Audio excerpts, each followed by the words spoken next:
ایک دو افش السلام، سلام واضح طریقے پہ کرے، صلی والناس نیام، اور نماز پڑھتا ہو ایسے وقت میں جب پبلک سو رہے، یعنی نمازیں شب کی طرف شاید اشارہ ہے، ہوتے بات اس سے دو سے نہیں، مطلب یہ ہے میں آپ کو سنا۔ تو اب سب سے بڑھیا آدمی کون ہے جو ہم جیسے مسافروں کو کھانا کھلائے؟ کھانا کھلانے والا آدمی پیغمبر کی نظر میں سب سے اچھا ہے۔ اب اگر کوئی کسی مسافر کو کھلا دے تو اور ہو جائے گا، مطلب حج پہ جو جا چکے ہیں جیسا آپ کو پتا ہے کہ ساری جو ہے وہ حیثیت وہاں سب کی اپنی اوقات میں آ جاتی، چاہیے کیوں ہوگا بھیڑ بھاڑ میں۔ اس وقت تو ہم نے دیکھا ہے صاحب حج کے موقع پر سمجھیا جو گاڑیوں پر وہ بانٹتے ہیں کبھی کبھی لا کے بریانی، بڑے بڑے لوگ جا کے لائن میں لگ جاتے ہیں کہ وہاں کون پکائے گا، کون زحمت کرے گا۔ تو کھانا کھلانے والا سب سے بڑھیا ہے۔ اب اگر کوئی کسی مسافر کو کھلا دے تو اور مرتبہ ہے۔ اگر کوئی کسی حج کے سفر میں مسافران حج کو کھانا کھلا دے، اس سے بڑی کوئی نیکی ہو سکتی ہے؟ یہ تو آپ کے ذہن میں آ گیا نا۔ اب ایک صلوات کے بعد میں آپ کو روایت سناتا ہوں۔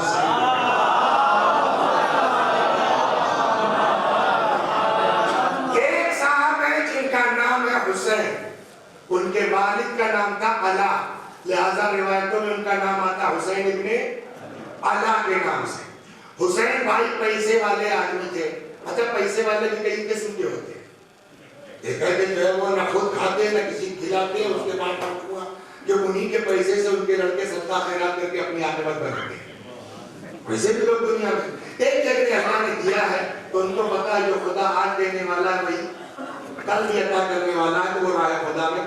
اب یہ قصہ بہت بڑھیا یاد ہے تو انشاءاللہ تیرا یاد رہا صلوات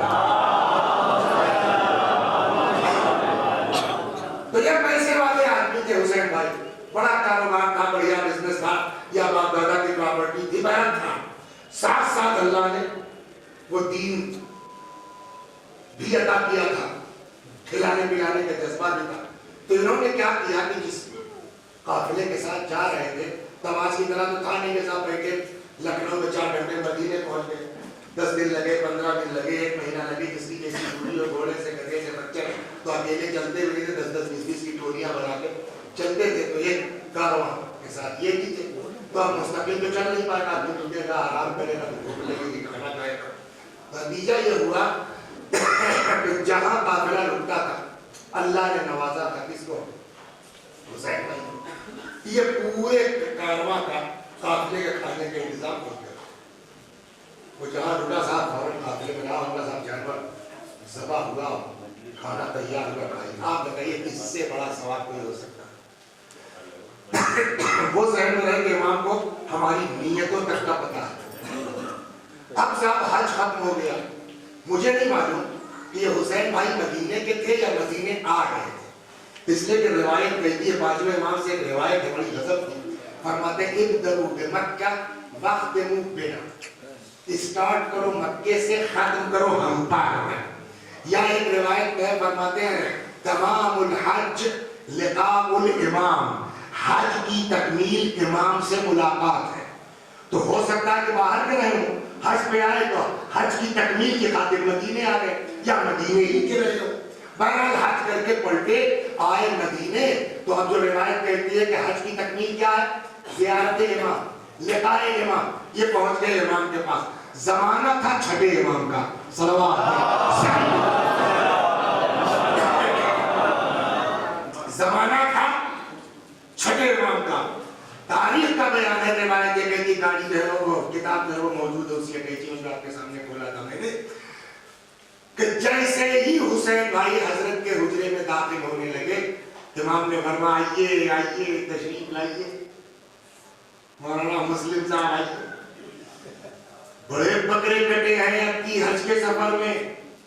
میرے لہجے سے کیا لگ رہا ہے امام کا طرز نا، تو کیا ویڈیو بنا ہے کتاب میں وسیع صاحب کہ آپ تنزیہ طور پہ امام کی جملہ دہرا رہے ہیں؟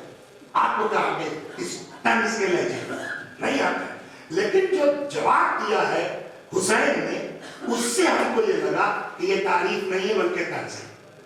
جیسے ہی داخل آئیے تشریف لائیے، بڑے بکرے کٹے ہیں اب کی حج میں، اس سے لگتا ہے کہ امام جو ہے وہ ان کے اس عمل کو اچھا نہیں سمجھ رہے ہیں، اس لیے کہ گھبرا کے حسین بھائی نے جلدی سے صفائی دی، ما اردت الا اللہ، مولا میرا کوئی مقصد اس بریانی پکوانے سے نہیں تھا سوائے خدا کے۔ اس لیے کہ ہم آپ یہی تک محدود ہیں کہ اللہ کے لیے کرو، دکھاوا مت کرو، نام و نمود نہ کرو، ہماری اوقات نہیں تک اس کے آگے سوچ ہی نہیں سکتے۔ صلوات محمد، بڑا مومن ہوگا، بڑا اللہ والا ہوگا، یہی کہ ہم لوگ تھے وہ بھی نہیں ہوگا، کوئی چھوٹا موٹا کام کرنے چاہ آدمی پتہ چل جاتے ہیں، لیکن بڑے مومن ہوئے تب بھی ہماری اوقات کیا ہے؟ بھیا کوئی خوش اور ناراض ہو اس سے بس کہ اللہ کے لیے کرو، ہم اس سے زیادہ سوچ ہی نہیں سکتے۔ امام اس کے آگے کا ایفیکٹ بتا رہے ہیں تمہارے شکل کا، وہ توجہ کرنا۔ آئیے خاصا بڑے بکرے کرتے ہیں اپنی حج کے سفر میں، یہ ڈر گئے، ما اردت الا اللہ، مولا میرا کوئی مقصد نہیں تھا سوائے خدا کے۔ دو آپشن ہے اس میں، جیسا یا حسین جھوٹ بول رہے ہیں یا سچ بول رہے ہیں۔ اگر جھوٹ بول رہے ہیں تو امام کہتے کہ نہ کہتے، کیا میاں مجھ سے چھپاؤ گے؟ میں تمہارے دل کا حال معلوم ہے، دائی سے پیٹ چھپاؤ گے؟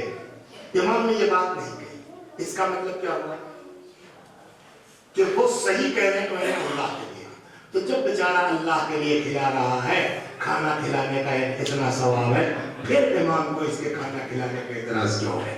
بات یہی ہے کہ ہم سمجھتے ہیں کہ بڑا بڑھیا کام کر رہے ہیں، سائیڈ ایفیکٹ پر توجہ نہیں۔ صلوات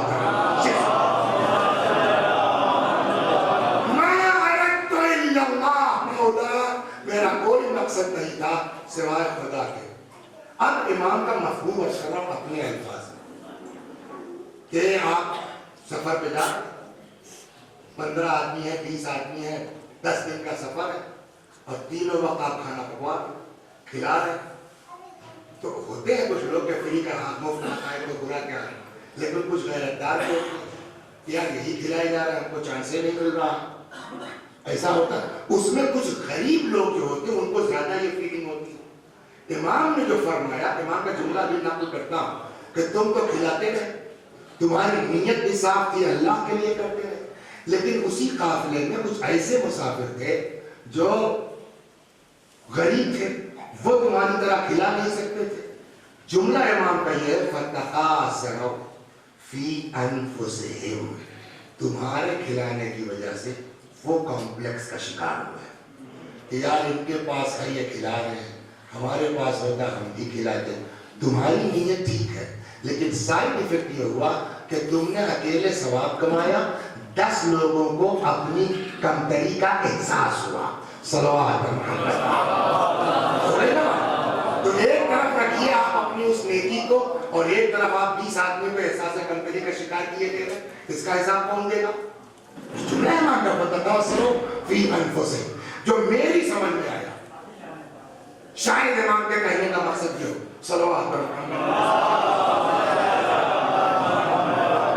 تو ہم لوگوں نے بھی کیا اتفاق سے کہ ہم لوگ جب حج کے لیے گئے تیرہ میں، تو فیض آباد کے 6-7 لوگ ہوئے، یہ وہ بھیا کھانے پینے ہم نے کا حساب کہ مولانا ظفر صاحب ہم لوگوں کے بزرگ ہیں، سب لوگ ان کے پاس پیسہ رکھا، اور جہاں جو یہ خرچ کرے وہ کہلائے، وہ جھنجٹ ہی ختم ہو جاتا ہے۔ میں کہہ رہا ہوں وہ جھنجٹ ہی ختم ہو جاتا ہے۔ 200 ریال ہم لوگوں نے ان کے پاس 1400 ریال ہوتا ہے۔ اس کی پہلی برکت یہ ہوئی کہ پورا مہینے بھر کا سفر ہو گیا، آخر میں جب ایئرپورٹ پہ پہنچے تو یہ بھائی کچھ پیسے بچ گئے 10-20 ریال کیا ہو، ہم نے کہا اسکرین کھلا دیے، سب کچھ بات ختم ہو گیا۔ ایک تو یہ فائدہ، دوسرے کم میں کام، وہی میرے خیال میں شاید امام کا اشارہ رہا ہو کہ تم اکیلے کھلاتے رہے، ثواب کی نیت تھی تمہارے کوئی، لیکن تمہارے اس کھلانے سے 10 آدمی احساس کمتری کا شکار ہوئے، کمپلیکس کا شکار ہوئے۔ کرنا کیا تھا؟ تم اعلان کر دیتے کہ بھیا آپ لوگ کہاں اکیلے اکیلے انتظام کریں گے، قافلہ ہے 20 لوگ ہیں، چچا میاں کو جو ہے ذمہ دار بنا دیا جاتا ہے، یہی پکوائیں گے کھلائیں گے، آپ لوگ جس کی جو اوقات ہو، کوئی پابندی نہیں، آپ ان کو دے دیجئے۔ تو کوئی 5 پیسہ دیتا، کوئی 10 پیسہ دیتا، کوئی 4 آنا دیتا، سمجھے پورا قافلہ ملا کر کے 1 روپیہ دیتا، اور تم کو اللہ نے نوازا ہے، حسین ابن اللہ تم 99 روپے دے دیتے، لیکن اس کا فائدہ یہ ہوتا کہ جب دسترخوان میں بیٹھتا تو جس نے 5 پیسہ دیا اس کا بھی سینہ چوڑا کا بیٹا، جس نے 10 پیسہ دیا اس کا بھی سینہ چوڑا، کہ میرا بھی پیسہ لگا. اور جس کو ثواب دینا ہے اس کو پتا ہے کہ 1 روپے کس کے ہیں, 99 کس کا. صلوات محمد. تو آپ سمجھیں ایک واقعے سے سمجھ میں آ گئی بات کہ جو دین ہم کو سمجھاتا ہے کہ کبھی اپنے عمل پر گھمنڈ مت کرنا. تم سمجھ رہے ہو نے بڑا بڑھیا کام کیا ہے, پتہ نہیں اس میں کہاں چوک گئے ہو, کوئی بھروسہ نہیں ہے. جب یہ آپ 2-3 مقدمے آپ نے سماعت فرما لیے,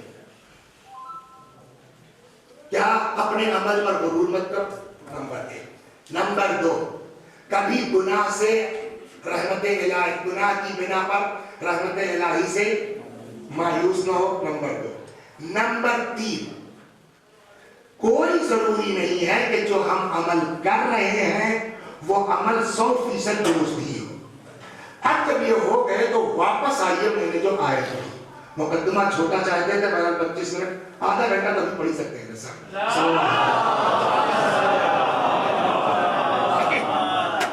ارشاد ہوتا ہے, دیکھیے شاعری کی بڑی تعریف ہے. میں نے آپ کو ایک حدیث سنا دی تھی کہ من قال فینا بیتا بنى اللہ فی الجنت بیتا, جو ہمارے بارے میں ایک شعر کہے گا اللہ جنت میں ایک بیت اس کو عطا کرے گا. اس کا مطلب یہ تھوڑی ہے کہ 1000 شعر آپ نے کہہ دیا 1000 گھر آپ کا ہو جائے گا. سائنس ایفیکٹ پر توجہ ضروری ہے. میں آپ کو شروع سے لے چلتا ہوں. قرآن نے وہی انداز والعصر والا اپنایا ہے. الشعراء یتبعہم الغاوون, شعراء ان کی پیروی گمراہ لوگ کرتے ہیں. پہلے ہی قرآن نے کیا کیا, ان کے آگے پیچھے جو گھومتے ہیں وہ کون لوگ گھومتے ہیں, شعراء کے گمراہ لوگ. کیوں؟ علم کرو, قرآن پہ علم کرو, کیا نہیں دیکھتے تم لوگ انہم فی کل واد یہیمون, یہ شعراء جہاں سینگ سماتی ہے ادھر نکل جاتے ہیں, یعنی جو منہ میں آیا وہ پکنے لگتے ہیں. صحیح غلط جو منہ میں آتا ہے پک دیتے ہیں. تیسری چیز عجیب غضب کا ہے, وَإِنَّهُمْ يَقُولُونَ مَا لَا يَفْعَلُونَ. یہ تینوں چیزیں قرآن میں کہی ہیں. اور یہ شعراء جانتے ہو کیا ہے, یہ لوگ وہ کہتے ہیں جس پر خود ہی عمل نہیں کرتے. یہ قرآن کی آیت ہے. ایک جملہ میں بات آگے روکے سمجھے, سنجیدہ شعراء کو بلانے کا ذوق پیدا کیجئے, سنجیدہ شعراء کو سننے کا شوق پیدا کیجئے. سمجھ گیا, ایسا مت کیجئے کہ جو ہے وہ اہل بیت کی ایک حدیث سن لیجئے, اس کے اوپر غور کیجئے گھر جا کر کے. میں نہیں کہتا ہوں کہ میں جو کہہ رہا ہوں 100% وہی صحیح ہے. حدیث کہتے ہیں نصفو طرق القرآن, قرآن کے راستوں کو صاف رکھو. یہ حدیث ہے. قیل وما طرق القرآن یا رسول اللہ, یا رسول اللہ قرآن کا راستہ کیا ہے؟ فرمایا افواہکم, تمہارا دہن. اسی لیے یہ ہے نا کہ ہر نماز سے پہلے کیا ہے, منہ صاف کرو, مسواک کرو. کیوں؟ تمہیں قرآن پڑھو گے نا, ابھی سورہ حم پڑھو گے, قل واللہ پڑھو. تو قرآن کیا کہہ رہا ہے, وہ حدیث کیا کہہ رہی ہے, نظفوا طرق القرآن, قرآن کے راستوں کو صاف رکھو. قیل وما طرق القرآن یا رسول اللہ, یہ قرآن کا راستہ کیا ہے؟ فرمایا افواہکم, تمہارے دہن, منہ کو صاف رکھو, پاک صاف منہ رہے تب قرآن کی آیت پڑھو. قرآن کی 2 قسمیں ہیں, ایک کا نام ہے قرآن صامت اور ایک کا نام ہے قرآن ناطق. جب آپ گندے منہ سے گٹکا کھا کے بسم اللہ الرحمن الرحیم نہیں کہہ سکتے تو آپ گٹکا پنچر کے دکان کا پان منہ میں رکھ کر کے یا علی اور یا حسین کرنے کا حق کہاں سے آتا ہے؟ وہی شاعری کا ہم سمجھ رہے ہیں صاحب, اور گندے منہ سے کبھی علی کہہ رہا ہے, کبھی حسن کہہ رہا ہے, کبھی حسین کہہ رہا ہے. ہم سمجھ رہے ہیں بڑا بڑھیا کام. وہاں نجس زبان سے آئے تطہیر کے نمائندوں کا نام لیا جائے. لہذا ایک چیز تو یہ ہوگی, دوسری ابھی اللہ صلوات محمد. کوشش یہ کریں کہ سنجیدہ شعراء کو سننے کی, ان کا کیا جاتا ہے, ان کو تو جو ہے وہ یتبعہم الغاوون جو ہے لمبے جو ہے 50 لوگوں پر سائیکل لے کر کے ان کے ساتھ تو گھومے کریں گے. سنجیدہ لوگوں کو قرآن کیا حکم دے رہا ہے, انہم یقولون ما لا یفعلون, یہ لوگ وہ کہتے ہیں جس پر خود عمل نہیں کرتے. اب قرآن نے پلٹا کا مگر سارے شعراء ایسے نہیں ہیں, سب ایسے نہیں ہیں. نمبر 1 الا الذین آمنوا, لیکن ہاں وہ شاعر جو صاحب ایمان ہو. تو ایک بات یہ طے ہو گئی کہ اچھا شعر معیار نہیں ہے, ایمان کے ساتھ شعر کہنا وہ ہنر ہے. صلوات. ایک شعر سناتا ہوں, حدیث واپس دہراؤں آپ کو. جس نے ہمارے بارے میں شعر کہا, ایک شعر کے بدلے میں ایک بیت, پکا مانیں گے آپ اس کو نا؟ اب آئیے ذرا, دربار ہے یزید کا باپ, یزید کا وزیر مشاور عمرو العاص, یہ بیٹھے ہوئے ہیں. بات نکل آئی مولا کی, یہ ہوا کہ کچھ علی کے بارے میں ہو جائے. اچھا اس زمانے میں شاعری میں جو ہے وہ شغف تھا لوگوں کا, کچھ ہو جائے تو عمرو العاص نے کہا پہلے تم کہو. اب جو ہے یزید کے باپ کا شعر سنیے اور اس حدیث کی بنیاد میں پوچھئے کہ مولا کی شان میں شعر کہا اس نے, کیا جنت ملے گی؟ شعر سنیے, سنا. کہتا ہے کہ خیر البریت بعد احمد حیدر, پوری کائنات میں رسول اللہ کے بعد سب سے بڑھیا آدمی حیدر ہے. یہ کس کا مصرع ہے؟ یزید کے باپ کا. خیر البریت بعد احمد حیدر, کائنات میں سب سے بڑھیا انسان رسول اللہ کے بعد حیدر ہے. اس کے بعد دوسرا مصرع سنیے آپ. ابھی یہاں محفل چھت اڑ جائے نہ بتائیے کس کا شعر ہے. فالناس ارض والوصی سماء, ہمیں دنیا زمین ہے, علی آسمان. آپ نے واہ کہا نا, یہ شعر مولا کی شان میں ہوا کہ نہیں ہوا؟ اب وہ حدیث لے آئیے جو ہمارے بارے میں ایک بیت کہے گا اللہ جنت میں ایک بیت, تو مل جائے گا نہیں ملے گا؟ بولیے. تو اس کا مطلب یہ ہے کہ بڑھیا شعر کہنا کمال نہیں ہے, ایمان کے ساتھ شعر ہو. صلوات محمد.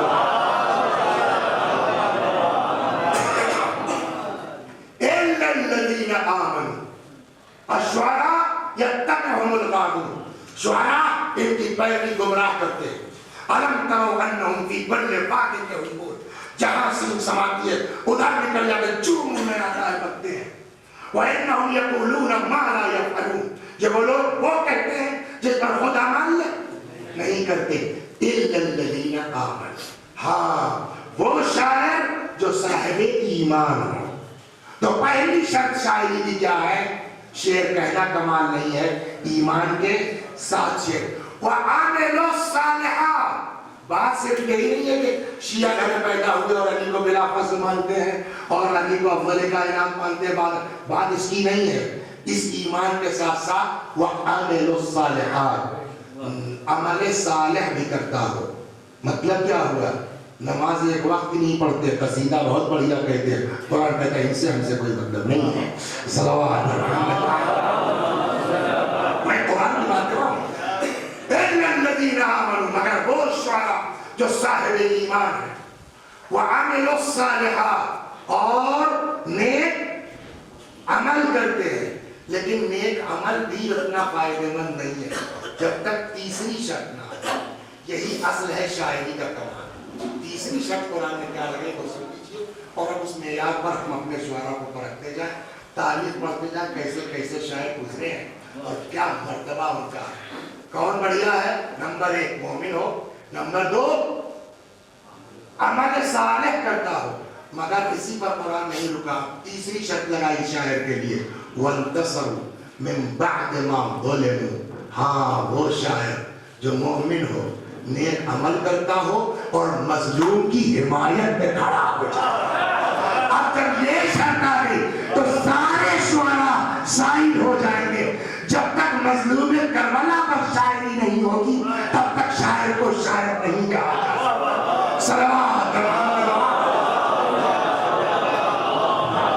اور اب سنیے, وَانْتَصَرُوا مِن بَعْدِ مَا ظُلِمُوا, شاعر ہو تو جہاں دیکھو اہل بیت کا ظلم ہو رہا ہے یا کسی پر ظلم ہو رہا ہے, بات تو قرآن نے اہل بیت نہیں کی, مظلوم کی حمایت میں کھڑے ہو جاؤ. جہاں ظلم ہو رہا ہو, اب شاعر کی ذمہ داری ہے واقعی شاعر کہلانا چاہتے ہو ظالم کے خلاف کھڑے ہو جاؤ، مظلوم کے حقائق میں شعر کہو تب تم شاعر ہو. اور یہی ہوا. ہشام نام ہے اس کا، گیا حج پر. سنا ہے بہت مشہور قصہ ہے، ابھی اور آتا ہوں. ہشام حج پہ گیا، جانا چاہتا ہے حجر اسود کو بوسہ دینے کے لیے. زو ہے نا، یہ جھوکا لگتا ہے، قریب پہنچتے پہنچتے دھکا لگتا ہے، پھر واپس. کئی بار اتنے میں امام زین العابدین چوتھے امام چلے حجر اسود کو بوسہ دینے کے لیے، تو ان کے ساتھ تو کوئی لاؤ لشکر نہیں ہے، چلے جا رہے. روایت کا جملہ مجمع کائی کی طرح پھٹتا ہے.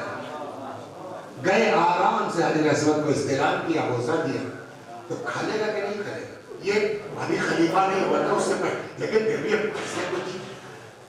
کبھی کبھی یہ ہوتا ہے کہ کسی کو ہلکا دکھلانے کے لیے کیا کیا جا سکتا ہے. جیسا بہت سے طریقے ہیں، اس میں ایک یہ کون سا ہے، ہمیں یہ کون ہے آپ نہیں جانتے، یہ کون صاحب ہے کا مقصد واقع یہ ہے کہ ہم نہیں جانتے نا. اس کا صرف مقصد یہ ہے کہ ان کی کوئی اوقات نہیں ہے. اگر یہ کچھ ہوتے تو بھلا ہم نہ جانتے. تو کبھی کبھی جو ہے وہ جس کو اسی کو کہتے ہیں تجاہل، عارفانہ تو غلط لگ جاتا ہے ہماری اردو میں. تجاہل کا مطلب یہ ہے کہ جانتے ہوئے نہ جانکاری کا اظہار کرنا. باب تفاعل کی خاصیت نہیں صلوات. تو کبھی کبھی جو تجاہل ہوتا ہے وہ کسی کو ہلکا نیچا دکھلانے کے لیے. ہشام کو جب بوریت ہوئی تو یار میرے ساتھ اتنا لاؤ لشکر سرکار پیچھے، میں جو ہے وہ حجر اسود تک پہنچ نہیں سکی، یہ آدمی صاحب کہاں پہنچ گیا، کائی کی طرح مجمع پھٹ گیا. تو کچھ تو اپنی بوریت مٹائے، کون ہے یہ؟ اتفاق سے شاعر وہاں موجود تھا. اور اب قرآن میں کیا شرط لگائیے، اب یہ امتحان کا وقت ہے شاعر صاحب. ایمان کافی نہیں ہے، عمل صالح کافی نہیں ہے، ایک آدمی پر اس انداز سے ظلم ہو رہا ہے. اگر واقعی شاعر ہو تو کھڑے ہو جاؤ. اور چنانچہ آپ فرزدق وحی پر فل بدی شروع ہو گئے. هذا الذي تعرف البطحاء وضعته، نہیں جانتے اس کو، یہ وہ ہے جن کو بطحاء پہچانتا ہے. کیا جملہ ہے صاحب، نکتے یہاں دیکھیے. اب شاعری کے واقعی جانتے کس کو کہتے ہیں؟ ریگستان وغیرہ میں سنگریزیں جو چھوٹی چھوٹی کنکریاں جو ہوتی ہیں جو پیروں تلے راؤنڈ ہوتی ہیں، اس کو کہتے ہیں وط. فرزدق نے کیا کہا، اس نے کہا کہ کون ہم نہیں جانتے. فرزدق نے کہا هذا الذي تعرف البطحاء وضعته، ان کو تو بطحا جانتا ہے، اور پیروں تلے راؤنڈ اٹھنے والی کنکریاں تک ان کو پہچانتی ہیں. کچھ سمجھ میں آیا؟ تو اس کا مطلب تم اگر کہہ رہے ہو کہ میں نہیں جانتا تو ان کا کوئی نقصان نہیں ہے، تمہاری اوقات سمجھ میں آ گئی ہے کہ ان کو تو کنکری تک پہچانتی ہے، تم نہیں پہچانتے. العرب يعرفه ومن انکر والعجم، ان کو عرب پہچانتا ہے، جس نے انکار کیا وہ بھی پہچانتا ہے، والعجم، عجب بھی ان کو پہچانتا ہے. نہیں پہچانتے تو بتاتا ہوں میں کون ہے. ان عد اهل التقى كانوا ائمتهم، اگر متقیوں کی گنتی کی جائے تو ان کی گنتی متقیوں میں نہیں. پھر كانوا ائمتهم، ان کا شمار متقیوں کے اماموں میں ہوگا. وَإِن قِيلَ مَنْ خَيْرُ أَهْلِ الْأَرْضِ قِيلَ هُمُ، اور اگر پوچھا جائے کہ زمین پر سب سے بڑھیا آدمی کون ہے تو انہی کا نام لیا جائے گا. اس کے بعد فرماتے ہیں مَا قَالَ لَا قَبْتُ إِلَّا فِي تَشَهُّدِهِ. لفظ سرور بابو لا الہ نہیں کے معنی کا ہے کہ کس لفظ کے ہے؟ لا مانے نہیں. ہر آدمی نے بولتا ہے 5 مرتبہ لا نہیں، کائے بولتا ہے؟ مجبوری ہے اس کی. تشہد ہی نہیں ہوگا بلا اللہ بولے، ہے نا، نمازیں نہیں ہوگی بلا اللہ بولے. اسی طرح فرزدق نے اشارہ کیا، کہتا ما قال اللہ قط الا فی تشہدہ. یہ تو ایسے عطا کرنے والے ہیں کہ ان کی زبان پر کبھی لا آیا ہی نہیں سوائے تشہد کے. وہ مجبوری ہے. وَلَوْلَا التَّشَهُّدُ كَانَ اللَّهُ نَعْمُ ان کی مجبوری نہ ہوتی تو زندگی میں ان کی زبان پر کبھی لا آتا ہے صلوات محمد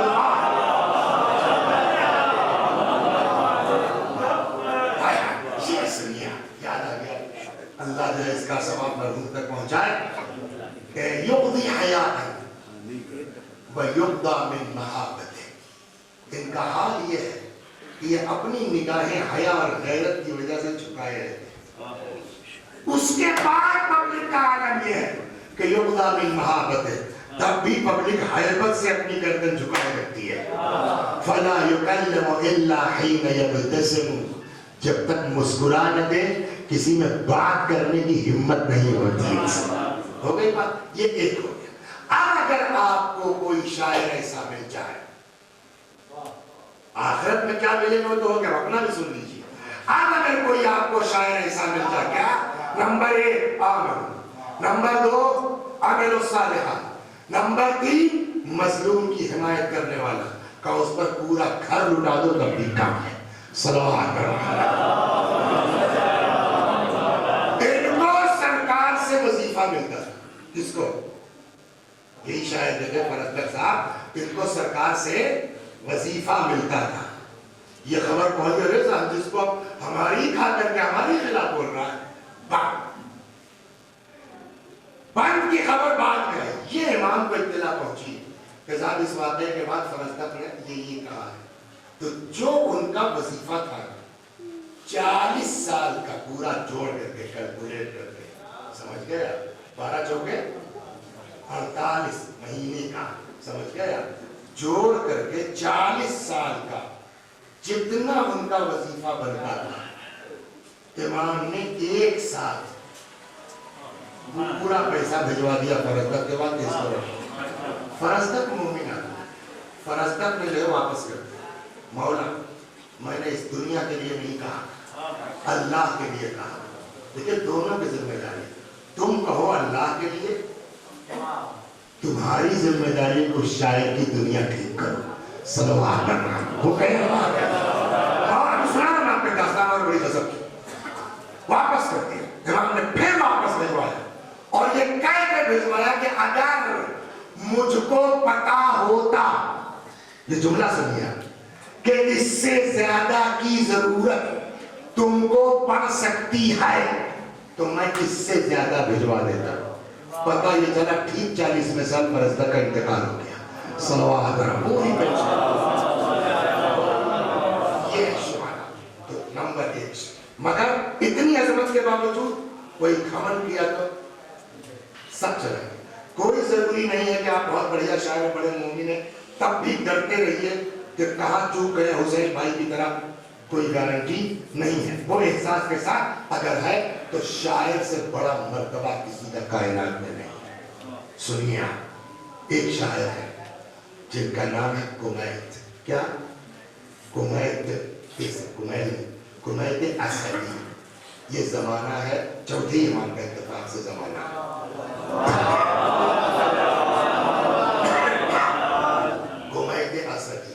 ایک دن امام کی بارگاہ میں آ گئے کمیت کھیلنے گئے امام نے کہا بیٹھو سنیے اسد جی وہی مظلوم کی حمایت ہے نا اب دیکھیے امام کہاں ہو کیا دیر ہے کمیت کیا ہوا کوئی نیا مرثیہ کہاں ہے بڑا مرتبہ ہے حسین کے اوپر شعر کہنے کا بڑا مرتبہ ہے اہل بیت پر شعر کہنے کا خدا توفیق عطا فرمائے سب کو میں نہیں کہہ پاتا میں خود شاعر آپ اس میں کی سب روایت پڑھنے کے بعد میں حرم میں پہنچ گیا معصوم ہے کوئی زری پکڑ کے دیا کہ بی بی میں شاعر ہو کر یہ فضائل جو کچھ نصیب ہو جائے نہیں کہہ پاتا الحمدللہ ایک شعر ہو گیا کہ کچھ نہ ہوا تو ایک شعر کام کر جائے گا صلوات محمد سن لیجیے اچھا شاعر کو یہ مزاج ہے کہ برداشت نہیں ہوتا بلا سنائے سن لیجیے اس کو ہمارے یہاں فیض آباد میں انجمن آئی تھی اس کا جو ہے کوئی نوحہ تھا الہ آباد کی ردیف تھی شہر میں بڑا اچھا لگا تو اسی نوحے کو گنگنانے چلے گئے پھر لگا ہے یہ تو یعنی ہمارا شعر لگ رہا قتل ہو جاؤ مگر ظلم کی بیعت نہ کرو قتل ہو جاؤ مگر ظلم کی بیعت نہ کرو ہم کو جینے کا یہ انداز سکھایا شیخ. تو کمیت آ گئی مولا کی بارگاہ. چوتھے امام حضرت نے کہا کمیت جی مولا, ارے کچھ ادھر نیا مرثیہ کچھ کہا ہمارے بابا کے لیے. کمیت نے کہا ہاں مولا. اور اب تاریخ کہتی ہے کہ امام نے گھر میں پردہ, امام والے وغیرہ تو اس طرح الگ سے بنے ہوئے تھے, اپنے ہی گھر میں پردہ بنوایا, پیچھے سیدانیاں بیٹھی, ادھر امام ہے. نہیں معلوم, میں نے نہیں پڑھا اس کتاب میں کہ کچھ دو چار مرد تھے نہیں تھے, لیکن یہ تو پیچھے سیدانیاں مارتی رہے ہوں گے. کرسی رکھی گئی, ممبر رکھا گیا, کوئی بلندی ہوئی, بیٹھ گئے. کتنا بڑا مرتبہ شاعر کا ہے, امام نیچے بیٹھے تھے. اسی سے آدمی اندازہ کر لے کہ ہم کو اس عظمت کو آسانی سے نہیں فروغ کرنا چاہیے. امام بیٹھے ہیں اور کمیت آ گئے منبر پر, بلندی پر جہاں, اور انہوں نے مرثیہ پڑھنا شروع کیا. جب مرثیہ ختم ہو گیا, بھیا ہو گیا, تو اب بات آئی کچھ عطا کرنے کی. پہلے لفظ اجرت کہنا تو مناسب نہیں, آج کہہ سکتے ہیں. تو امام کے پاس ایک باغ تھا, امام کے پاس ایک باغ تھا جیسا. امام نے اس کا پیپر نکالا, کہا کمیت اس ایک مرثیہ, کیا ہے دنیا کیا دے گی, ایک مرثیہ کمیت اس کو رکھ لو. مولا میں نے اللہ کے لیے کہا ہے, آپ کی خوشنودی کے لیے کہا ہے, مجھ کو مال دنیا نہیں چاہیے. امام نے فرمایا حکم دیتا ہوں رکھ لو. اب امام کو ہم تو نہیں کر سکتا نا. کمیت نے رکھ لیا پیپر, پورے باغ کا پیپر ایک مرثیے کے عوض میں رکھ لیا. چلے گئے. دوسرے تیسرے دن کب پھر واپس آئے, کھل نہیں رہے ہیں جیسا سن رہے ہیں. تو کمیت نے کہا مولا ایک کام ہے آپ سے. حضرت نے کہا تمہارا کام ضرور ہے, تم ہمارے شاعر ہو. تب کیا مولا نے فرمایا تمہارا کام ضرور ہوگا, تم ہمارے شاعر ہو. بولو کیا ہے. کہا نہیں مولا, پہلے آپ وعدہ کیجئے, کر دیجئے گا. میں نے کہا تم ہمارے شاعر ہو, تمہارے کام سے انکار نہیں ہو سکتا, بالکل ہو جائے گا. بولو پکا.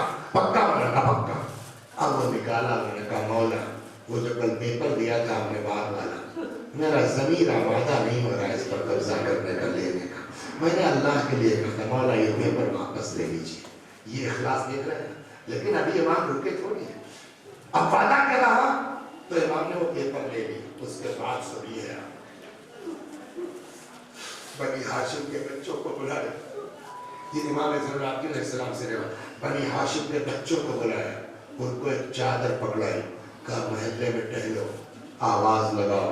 ایسے موقع پر وَانْتَصَرُوا مِنْ بَعْدِ مَا ظُلِمُوا مظلوم کی حمایت. ایسے میں جب لوگ اہل بیت کی حمایت میں زبان نہیں کھول سکتے, کمیت نے تمہارے لیے مرثیہ کہا ہے, جس سے جو ہو سکتا ہے اس چادر میں ڈال دو.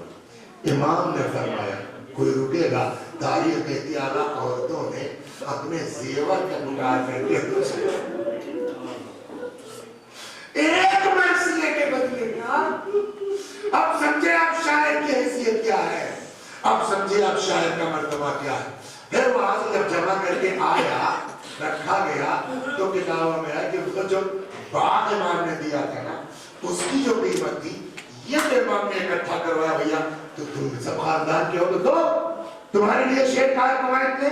اب جو گنا گیا کہ جو باغ کی قیمت تھی اس سے زیادہ سیدانیوں نے دے دی. اور روایت کہتی ہے اپنے اپنے زیورات تک انہوں نے نکال کر کے. میرے بھائیوں, کبھی شاعر کے بارے میں یہ نہ سوچئے کہ ہم نے زیادہ دے دیا ہے یا اتنا لیتے ہیں, لیکن انتخاب کے وقت یہ 3 شرطیں ضرور ہونی چاہیے جو قرآن نے کہا ہے. نمبر 1 مومن کو لے کے آئیے. نمبر 2 عمل صالح, پوچھ لیجیے نماز روزے کے پابند ہو کہ نہیں ہو. نمبر 2 عمل صالح. نمبر 3 اہل بیت کا ہونا چاہیے, مظلوم کی حمایت میں ہونا چاہیے, اہل بیت والا ہونا چاہیے. صرف اس لیے کہ صاحب بڑے فلاں ہے فلاں ہے فلاں ہے, آپ دوسروں کو بلاتے ہیں اپنی واہ کے چکر میں, اپنی محفل کی کامیابی کے چکر میں. سائیڈ ایفیکٹ پر توجہ کر لیجئے کہ ہمارے اس محفل میں اتنا بڑا شاعر بنانے سے امام راضی ہیں کہ نہیں راضی ہیں. 2 چیزیں ہیں, یا تو ہم امام کی خوشنودی کے لیے محفل کر رہے ہیں, یا یہ کہ اپنی انا کی خاطر کر رہے ہیں. اگر امام کی خوشنودی کے لیے ہے تو چھوٹا سا شاعر بھی 3 مصرے پڑھ دے گا، نجات کا سامان ہو جائے گا۔ لاکھ روپے دے کے فلائٹ سے بلا لیجئے گا، مومن نہیں ہے، پرہیزگار نہیں ہے تو آ کر کے نجس زبان سے آپ کے اماموں کا نام لے گا، مجھ کو تو نہیں لگتا کہ آپ کو ثواب مل پائے گا۔ صلوات بس 1:20 میں داخل ہو رہے، چند جملے مسائل کے اور ختم ہو گئے۔ اب شاعری سب سے پہلا مرثیہ کربلا پر کس نے کہا؟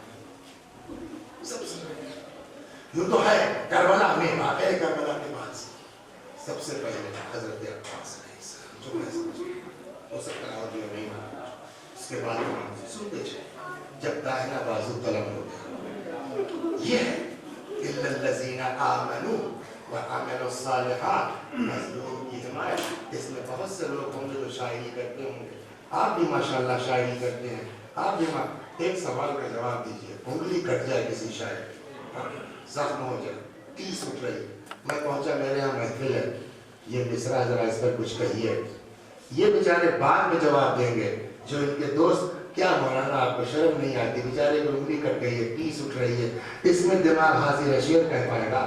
انصاف سے بتائیے، آپ کی انگلی کٹ جائے آپ شعر نہیں کہہ سکتے، اور جس کے بازو قلم ہو گئے جس کے بازو قلم ہو گئے اس کا ذہن، لیکن یہ کمال، اور یہ بھی نہیں ایسا شعر ہے نا کہ آپ یہ نہیں کہہ سکتے پرانا شعر تک پڑھنا شروع کیا، ادھر بازو کٹا ادھر کہتے جا رہے ہیں پڑھتے جا رہے ہیں، واللہ اس لیے کہ شعر بتا رہا ہے تازہ، واللہ ان قطعتم یمینی انی احامی ابدا عن دینی، خدا کی قسم اگر تم نے میرا داہنا بازو قلم کر لیا ہے، انی احامی ابدا عن دینی، میں مستقل اپنے دین کی حمایت کرتا رہوں گا، وعن امام صادق الیقین، اس امام کی حمایت کرتا رہوں گا جس پر میرا سچا یقین ہے، نجل النبی طاہر الامین، اس امام کی حمایت کرتا رہوں گا جو اس نبی کی نسل میں ہے، جو طاہر بھی ہے، امام بھی ہے۔ عباس بھی شہید ہو گئے اور اب میرا مولا تنہا ہے، میرا مولا اکیلا ہے۔ روایت کہتی ہے کہ ایک مرتبہ جو در خیمہ پر آئے حضرت ام کلثوم سلام اللہ علیہا علی اصغر کو آغوش میں لے کے آ گئے۔ جو روایت کا جملہ ہے میں وہ آپ کو سنا، آپ نے دیکھا ہے کبھی مچھلی جب پانی سے نکلتی ہے تو دیکھا ہے کیسے پانی نہ ہونے کی وجہ سے بار بار وہ منہ کھولتی ہے اور بند کرتی ہے، یا پرندے گوریا کے بچے گرمیوں میں گھونسلے سے گر جاتے ہیں، پیاسے بچے اور چھپی کھولتے ہیں، یہی جملہ ہے جو روایت میں ہے۔ جناب ام کلثوم حضرت علی اصغر کو لے کے آئی ہے، فرماتی ہیں بھیا اس کو لے کے جاؤ، شاید کسی کو ترس آ جائے، اما ترا کیف یتلذا، اے بھیا دیکھ نہیں رہے ہو کہ کس طرح یہ بچہ پیاس کی شدت سے کبھی منہ کھولتا ہے اور کبھی بند کرتا ہے۔ اللہ اکبر۔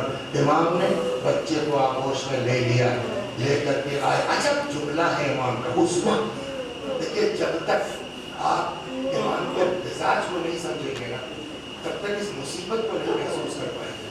مزاج سنا ہو آپ کو، مدینہ ہے، ایک آدمی ایسے مل گیا، اس نے امام سے ہاتھ پھیلا دیا، حضرت گھر لے کر گیا، اندر گئے، جو دینا چاہتے تھے اتنا امام کے پاس نہیں تھا، ابا میں لپیٹا۔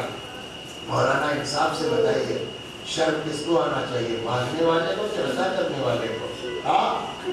یہ میرا اکلوتا مولا حسین ہے کہ جن کو شرم آتی ہے اس بنا پر کہ کم ہے دے رہا ہوں۔ روایت کہتی حضرت باہر نہیں آئے، دروازے کے پیچھے سے ہاتھ بڑھایا، کہا بھائی اس کو لے لو، مجھے شرم آتی ہے اتنا کم لے کے کیا سامنے آؤں تمہارے۔ وہ آدمی رونے لگا۔ امام نے کہا بھیا میں نے پہلے ہی معذرت کر لی، میرے پاس اس سے زیادہ نہیں تھا۔ وہ کہتا ہے آقا میں کم کی وجہ سے تھوڑی رو رہا ہوں۔ کہا پھر؟ کہا میں یہ سوچ کے رو رہا ہوں کیا اتنا بڑا ہاتھ یہ بھی کبھی مٹی کے نیچے جا سکتا ہے؟ اللہ اکبر۔ مجھے نہیں معلوم میری جہالت کہیے کبھی علم کہیے کہ وہ تھا زندہ کہ مر گیا تھا، کربلا اس نے دیکھی نہیں دیکھی، سنا یا نہیں سنا، لیکن آج اس کی روح سے خطاب کر کے تو ہم آپ کہہ سکتے ہیں نا کہ جس حسین کے لیے تو یہ سوچ رہا تھا کہ جس کو عطا کرنے میں غیرت آ رہی ہو جب وہ بچے کی پیاس سے مجبور ہو کر کے اس امام کو یزیدیوں کے سامنے ہاتھ پھیلانا پڑا ہوگا تو کتنی اذیت ہوئی، لیکن اس وقت بھی امام نے اپنے عزت نفس کا پورا خیال رکھا ہے۔ جانتے کیا جملہ کا سیدھے تھوڑی کہا کہ میں پانی پلا دوں، نہیں، فرماتے ان لم ترحمونی، اگر تم لوگ مجھ پر رحم نہیں کر سکتے۔ اس جملے کا کیا مطلب ہے صاحب کہ اگر مجھ پر رحم نہیں کر سکتے، مطلب پہلے ہی امام فرما رہے ہیں میں تم سے رحم کی بھیک نہیں مانگتا ہوں، مجھ پر رحم نہیں کر سکتے مت کرو، فرحموا، اس بچے پہ رحم کر دو، اس کی ماں کا دودھ خشک ہو گیا ہے، کوئی جواب نہیں۔ جب جواب نہیں آیا امام نے فرمایا بیٹا تم بھی حجت خدا کے فرزند ہو، اپنی حجت تمام کر دو۔ سوکھی ہوئی زبان پکڑائے ہوئے ہونٹوں پر پھرانا شروع کیا۔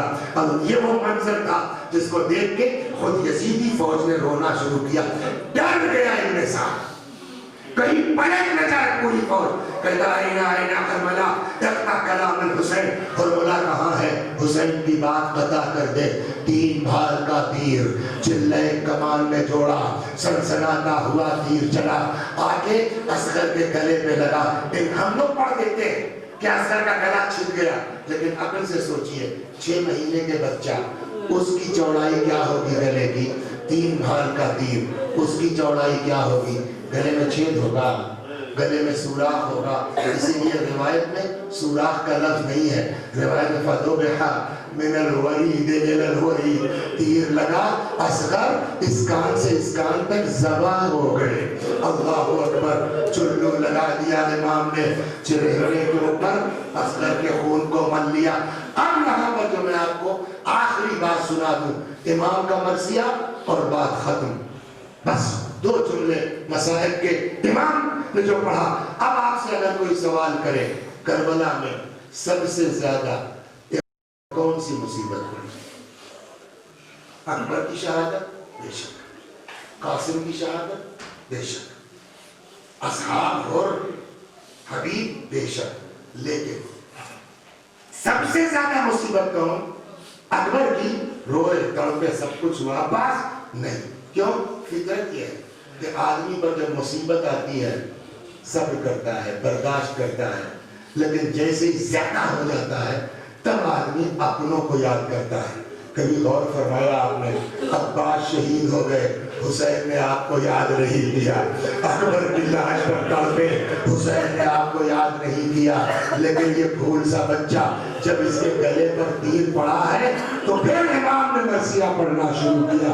اور اب مجلس کا اختتام مرثیے ہی پر امام کے فرماتے شیعتی مہما شربتم ما عذب فذکرونی، اے میرے شیعو جب ٹھنڈا پانی پینا میری پیاس کو یاد کر لینا، اور سمعتم بغریب اور شہید فانتبونی، جب کسی مسافر کسی شہید کی خبر سننا میرے اوپر ندبہ کرے۔ چاہیے ایک منٹ، قرآن کو عربی میں رونے کے لیے بکا کا لفظ استعمال ہوتا نہیں، تو کہہ سکتے تھے نا امام فبکونی، جب کسی شہید کی خبر سننا تو میرے اوپر بکا کر لینا، گریہ کر لینا۔ امام نے نہیں کہا فبکونی، میرے اوپر بکا کر لینا، امام نے فرمایا فاندبونی، میرے اوپر ندبہ کر لینا۔ کیا فرق ہے بکا اور ندبے میں؟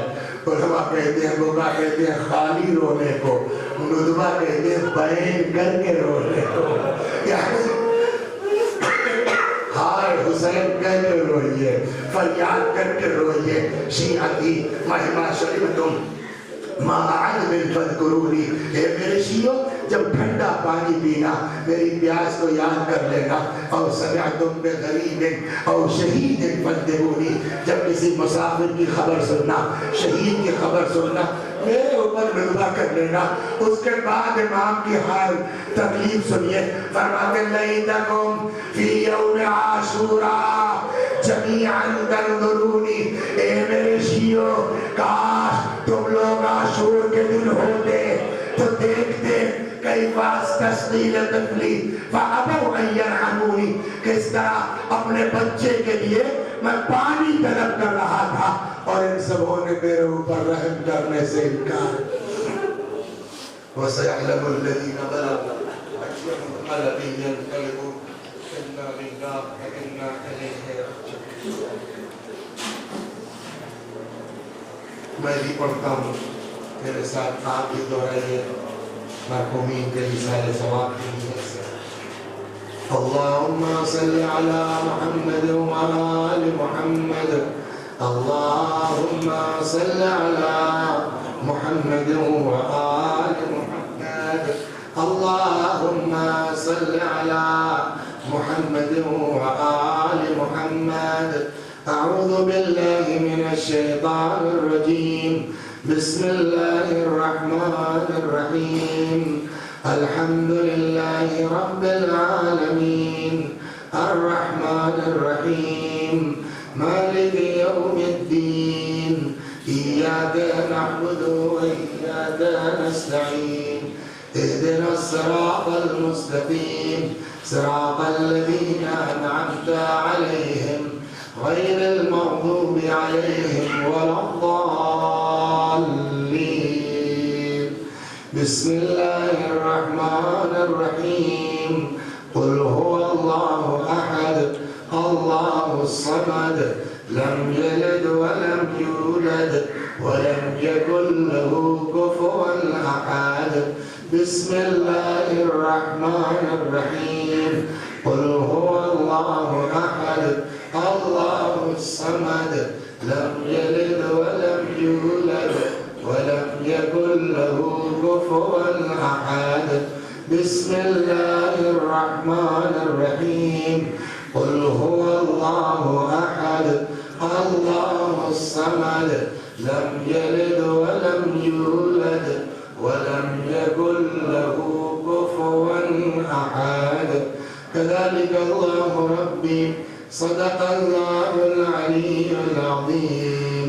اللهم صل على محمد وآل محمد. اللهم صل على محمد وآل محمد. اللهم صل على محمد وآل محمد وعجل فرجهم واحشرنا معهم. پروردگار سورہ حمد و توحید و صلوات اور اس مجلس قضا کا ثواب مرحوم سید نواب حسن نواب حسن ابن سید خورشید نواب مرحوم نشاط بانو مرحومہ بنت سید حسن نواب مرحوم کی روحوں تک پہنچا دے. ان کے گناہوں کو بخش دے. جوار معصومین میں جگہ کرامت فرما. یا اللہ ہمارے گناہوں کو بخش دے. ہمارے ماں باپ کے گناہوں کو بخش دے. ہمیں اعمال صالحہ کی توفیق کرامت فرما. خدا ہم سب کو اس دنیا میں قبر حسین کی زیارت اور آخرت میں شفاعت حسین نصیب فرما. ہمارے مولا ہمارے آقا ہمارے مالک ہمارے صاحب ہمارے سید و سردار امام زمانہ کا ہم سے راضی و خوشنود فرما. حضرت کے ظہور میں تحجیل فرما. ہمیں آقا کے غلاموں میں شمار فرما. وآخر دعوانا ان الحمدللہ رب العالمین. يا فاطمة الزهراء سيدة نساء العالمين السلام عليك يا سيد المصطفى. السلام عليك يا أبا عبد الله. السلام عليك يا ابن رسول الله. السلام عليكم ورحمة الله وبركاته. السلام عليك يا خليفة الله. السلام عليك يا معين الضعفاء والفقراء. السلام عليك يا شمس الشموس. السلام عليك يا عميد النفوس. السلام عليك أيها المسكون بهذا الطهور. السلام عليك يا مبشر شيخ الصالح يوم الجزاء. السلام عليك يا سلطان العرب والأنجاب. السلام عليك يا أبا الحسن علي بن المسلم رضا ورحمة الله وبركاته. السلام عليك يا مولانا صاحب الزمان. السلام عليك يا خليفة الرحمن. السلام عليك يا أبا مجلس الجان. السلام عليك يا مظهر الإيمان. السلام عليك يا شريك القرآن. السلام عليك يا أمام